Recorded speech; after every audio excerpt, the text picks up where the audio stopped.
want to take the chance and welcome you to the State of the City.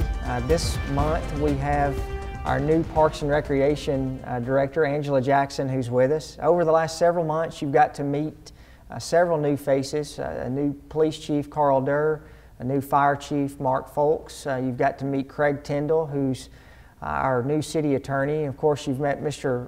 Rob Lyons, our City Manager, and although Angela is our new Director, I don't want to say that you're a new face because you've been here many years. So tell us a little bit about how you got to Murfreesboro, how long you've been with the department, and recently being named the Parks and Recreation Director, just how you're enjoying the new role. Okay, I'm lucky to be here. We have a great team and a great community, and I'm enjoying the new role very much.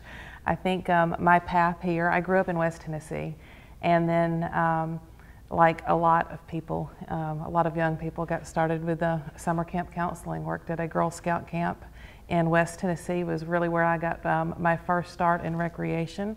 I worked at a church camp in Maine, at several different YMCAs actually, YMCA of the Rockies at a resident camp, and then also a brief time as a preschool teacher there. I worked for YMCA doing environmental education in Hawaii, and came back to Murfreesboro. I actually also took a brief seasonal job in Martin Parks and Recreation in Martin, Tennessee as a groundskeeper. So that was a fun blip on my career. Enjoyed that very much. I came to Murfreesboro in 2001. Started at the Wilderness Station, leading hikes and helping to grow that program. Moved from there to be Greenway coordinator, then assistant director Parks and Recreation, and then here we are. Well, I know you're excited, and with the staff you already are inheriting, I know you've got a phenomenal staff. We do, yeah. Absolutely. Well, there's a lot going on in Murfreesboro in relations to parks and in relation to our Parks and Recreation Department, and I'm an avid user of a lot of the facilities we have, and really one of the things when you meet with people who are either coming to the community or people who already live in the community, normally on the top of their list, it's always something that has to do with the Greenway or ball fields or soccer fields or some of the things that we have in the community. So talk to us about some of the projects that are going on right now, and then I really want us to focus on sort of what's happening on the west side of town. But I know we've got some new soccer fields that are opening up. We had a new Greenway that opened up in December. Just tell us a little bit about all that. Sure, a lot going on. A huge park system and a really well-used and well-loved park system. I think expanding that as our city grows is something that, of course, we're prioritizing while also working to take care of the things that we already have. Trying to just meet all of those needs. The North Murfreesboro Greenway, we opened in a partnership with the Army Corps of Engineers recently, and it is one of my favorite sections of trail. It is beautiful, running between Walter Hill Park and the Coleman Farm. For those who haven't made it out to the North Murfreesboro Greenway yet, spring's a great time. And that's out by the Liberty Valley subdivision, so yes, it really services that larger community that's out there as well. It does. And there's a lot of horse trails out there already. How many miles of horse trails? There were. The Twin Forks Trail has been there for years, and it's new for us to have horse trails, adding that equestrian connection. The portion that we are working to manage is relatively short, but it connects into existing trails that will take you all the way along the river, following the West Fork and then back up all the way to Nice's Mill. It's a beautiful area for our horse riding members of the community. The adjacent paved trail is more of a traditional greenway. Sure.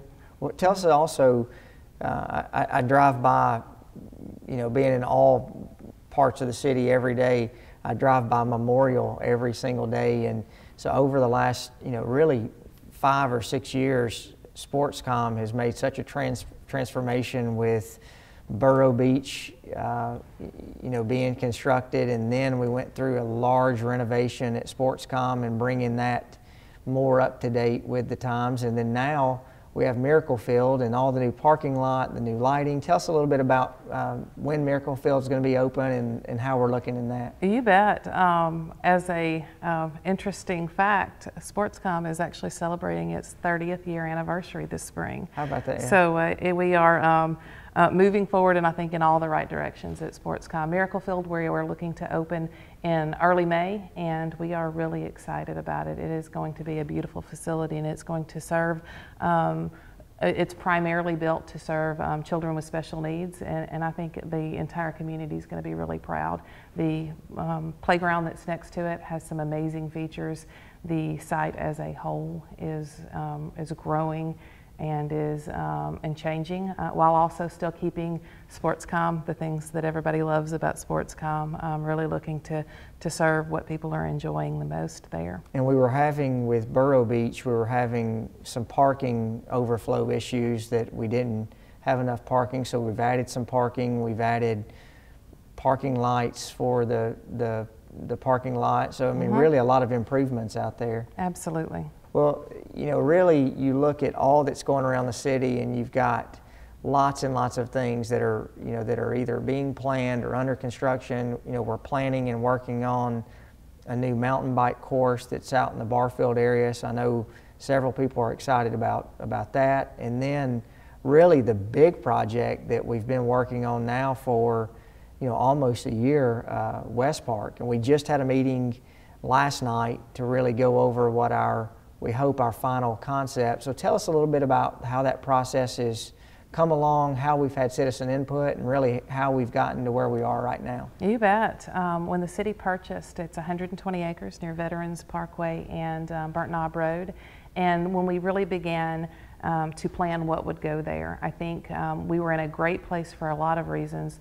One, with the Murfreesboro 2035 master planning and the community input, we had already received the needs assessments that we had done bringing us up to that point.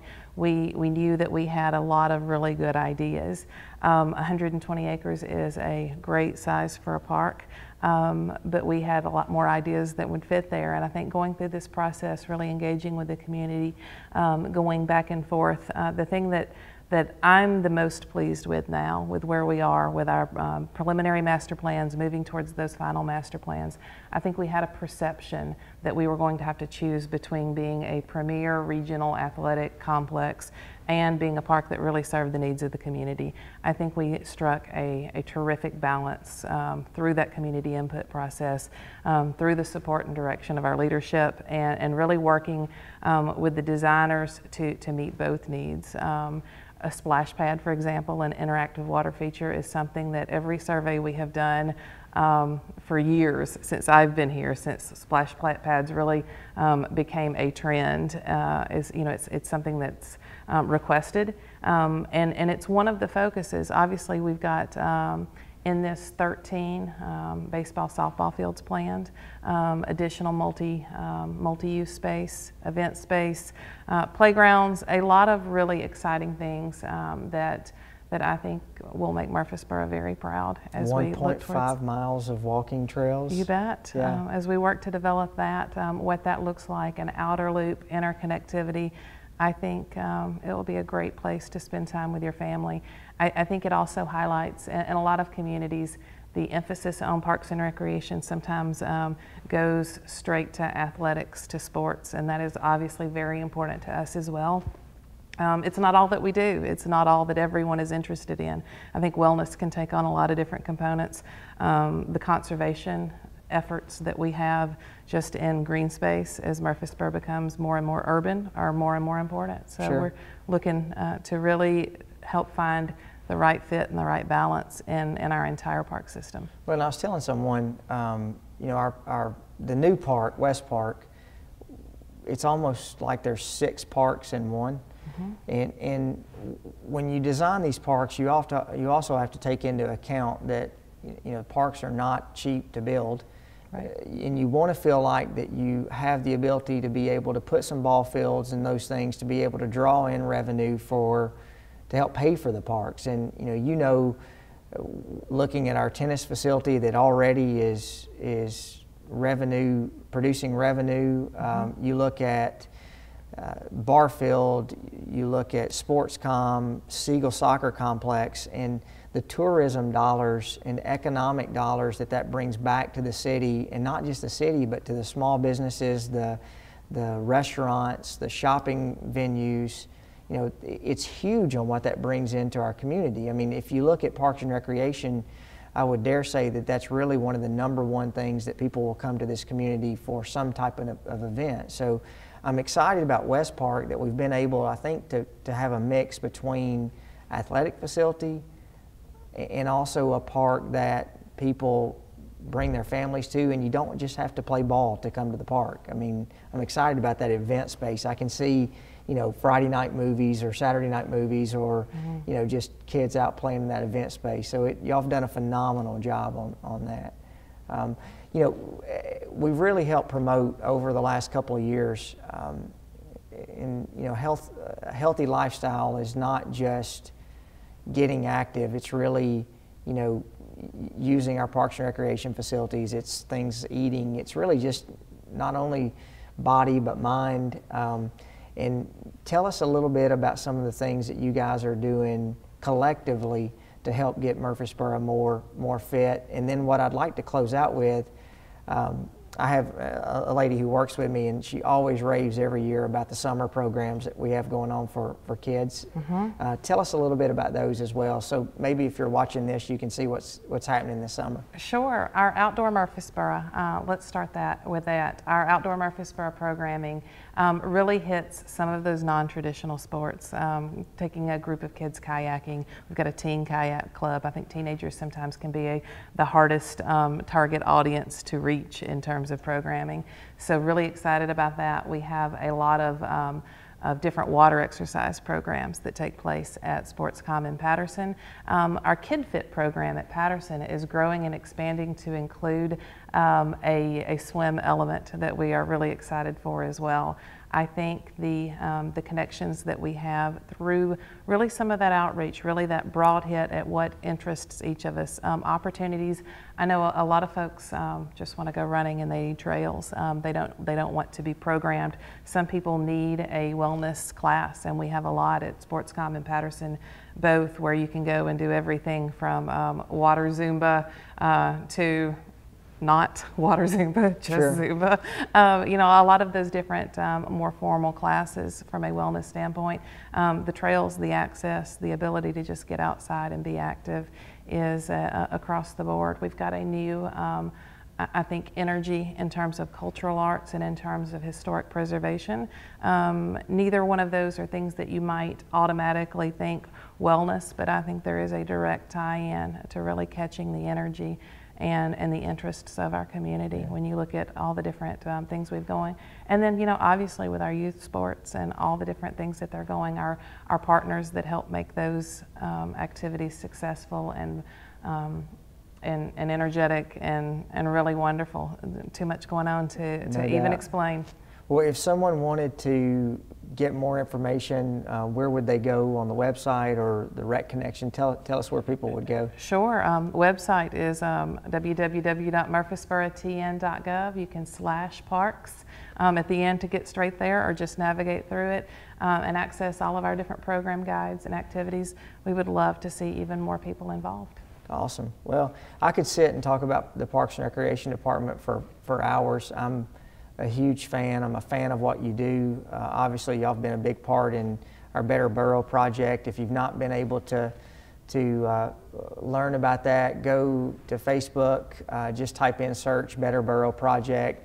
There's all kinds of things that are happening with that. And, you know, really to have a well-rounded community, you know, it's easy to talk about transportation, it's easy to talk about education, police, fire, all those things that we have that are top-notch. And every year it never ceases to amaze me when I come and help present awards that, you know, we have the top recreation department in the state. We have in not just the state, in the South and even in this country. And I'm proud for what y'all do, and thankful for the staff that you have and what you guys do for not just our kids, but it's really, you get out on the Greenway and it's all ages. I mean, you go to the Sportscom, and I swim in the Sportscom, and it's all ages of people who are using our facilities. So I'm excited for what y'all are doing and what you'll continue to do. Thank you. We thank you for watching. Angela is going to continue to push our Parks and Recreation Department in a great trend and in a great direction. So there's lots of exciting things for you to see. So go out and use some of the Parks and Recreation facilities that are in this community. Don't forget to check us out on social media by visiting the city's website at murfreesborotn.gov, or you can check us out on YouTube as well as Facebook and Twitter. Thank you for watching.